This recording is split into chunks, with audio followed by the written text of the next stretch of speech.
Hey my dear friends, आप लोग पढ़ रहे हो ना? नहीं तो आपसे शुरू करो। खैर, आज जो हम समझने वाले हैं वो बहुत ही आसान और बहुत ही इंटरेस्टिंग टॉपिक है और उसका नाम है पंचकोश। इसके पहले हम इस टॉपिक पे जाए, इससे रिलेटेड ही हम एक कहानी सुन लेते हैं ताकि आपको समझने में आसानी हो। तो ये जो पंचकोश थ्योरी है तो ये आती है तैत्तिरीय उपनिषद से और इससे रिलेटेड स्टोरी है भृगु ऋषि की, जिन्होंने ये पंचकोश ढूंढ के निकाला या फिर उन्होंने इसको समझाया।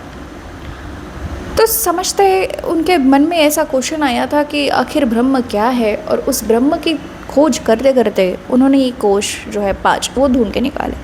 तो जब उनको ये क्वेश्चन आया तो वो गए अपने पिता वरुण के पास और उनको जाके उन्होंने पूछा कि पिताजी ये ब्रह्म क्या है, ये सत्य क्या है। तो उनके पिताजी जो है वो हंसे और वो बोले कि इसका जो है उत्तर मैं तुम्हें 2 लाइंस में या फिर 2 पंक्तियों में तो मैं नहीं दे सकता, बल्कि इतना बता सकता हूँ कि जिससे ये सृष्टि निर्माण होती है और जिसके ऊपर ये सृष्टि जो है वो आधारित है या बेस्ड है और जिसमें ये सृष्टि ख़त्म होती है, जिसमें ये सब ख़त्म होता है, वही जो है वो ब्रह्म है। मतलब क्या बोला उन्होंने कि जिससे निर्माण होती है, जिस पे डिपेंड भी है और जिसमें ख़त्म होती है। उन्होंने बस उनको ये बोला और बोला कि ये तुम्हें खुद ही ढूंढ के निकालना होगा और तुम्हें खुद ही महसूस करना होगा। तो फिर क्या है, भृगु ऋषि जो है वो चले गए ध्यान में और फिर उन्होंने ध्यान किया और फिर उनको पता चला कि ये शरीर ही तो है सब कुछ, इसी पे तो सब डिपेंड है। लेकिन फिर बाद में उनको पता चला कि नहीं, ये शरीर सत्य नहीं है, क्योंकि ये बीमार पड़ता है, ये बूढ़ा होता है और फिर मर भी तो जाता है, नष्ट होता है, तो ये कोई सत्य नहीं है। तो अन्नमय कोश ये कोई सत्य नहीं है।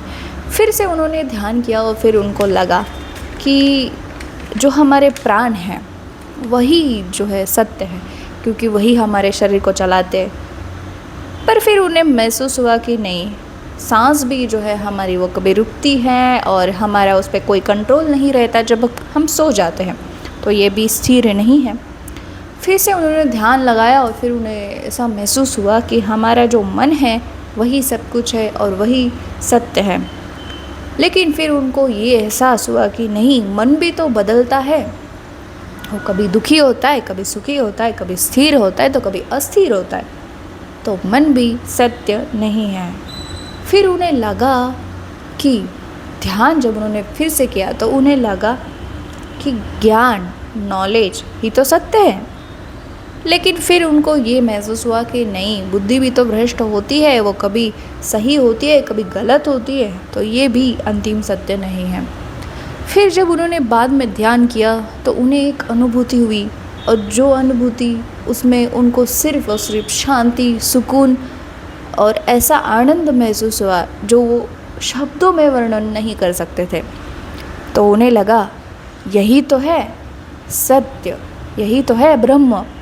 लेकिन फिर उन्हें लगा कि ये तो सिर्फ एक अनुभव है और ये भी स्थायी नहीं है, तो ये भी ब्रह्म नहीं है।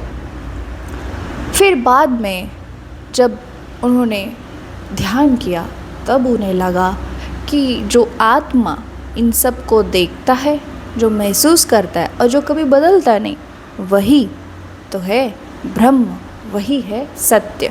मतलब ये जो 5 कोश उन्होंने निकाले उसके बाद उन्हें समझ आया कि आत्मा ही ब्रह्म है और आत्मा ही सत्य है। खैर, हम अपने सिलेबस के अकॉर्डिंग, एग्ज़ाम के अकॉर्डिंग इसमें क्या लिखना है और किस तरीके से इसको प्रेजेंट करना है ये देखते हैं। तो पहले तो हमने समझ लिया, पंच बोले तो 5, कोश बोले तो लेयस या फिर शीत। इसका वर्णन जो आया तैत्तिरीय उपनिषद, जो कि अभी हमने स्टोरी के रूप में देखा। हमें स्टोरी एग्ज़ाम में नहीं लिखनी है, ये जो नोट्स है यही लिखने हैं, ओके। तो खैर, जो 5 कोश थे वो थे अन्नमय कोश, प्राणमय कोश, मनोमय कोश, विज्ञानमय कोश और आनंदमय कोश। इसी को हमने नाम दिए एनाटॉमिकल शीट, मतलब शरीर हमारा, लाइफ फोर्स मतलब हमारा प्राण ऑक्सीजन जो हम लेते हैं, साइकोलॉजिकल शीत मनोमय जो हमारे इमोशंस है, इंटेलेक्चुअल शीत मतलब हम जो सोचते हैं, और ब्लीसफुल शीत जो हम महसूस करते हैं, आनंद, ना कि सुख ना कि दुख, आनंद। तो अब एक एक शीत को हम थोड़ा अच्छे से समझते हैं शॉर्ट में, क्योंकि इस पे सिर्फ और सिर्फ ऐसे क्यों आता है, तो इसलिए हम इसे सिर्फ समझ लेते हैं। अन्नमय कोश मतलब फिजिकल फ्रेम, ये है हमारा शरीर और ये पहला आवरण है, और एक फिजिकल फॉर्म मतलब एक स्ट्रक्चर, एक फ्रेम जैसे बोला है वही है। और इसका शोधन हम किस तरीके से कर सकते हैं, देखो यम, नियम, आसन और षट क्रिया, इससे ये जो शीत है उसका शोधन होता है, मतलब प्यूरिफिकेशन होता है। दूसरा जो शीत है वो हमारा है प्राणमय कोश, जिसको हम बोलते हैं सब्टल वाइब्रेशन, ये द्वितीय आवरण है, और शरीर और मन के मध्य में प्राण ये जो है माध्यम है। और इसका शोधन हम कैसे करेंगे, 5 स्वरूप है, जैसे कि हम सबको पता है, प्राण, उदान, समान, व्यान और अपान। ओके, और शोधन हम इसका करेंगे प्राणायाम से। ओके, अब नेक्स्ट जो शीत है वो है मनोमय कोश।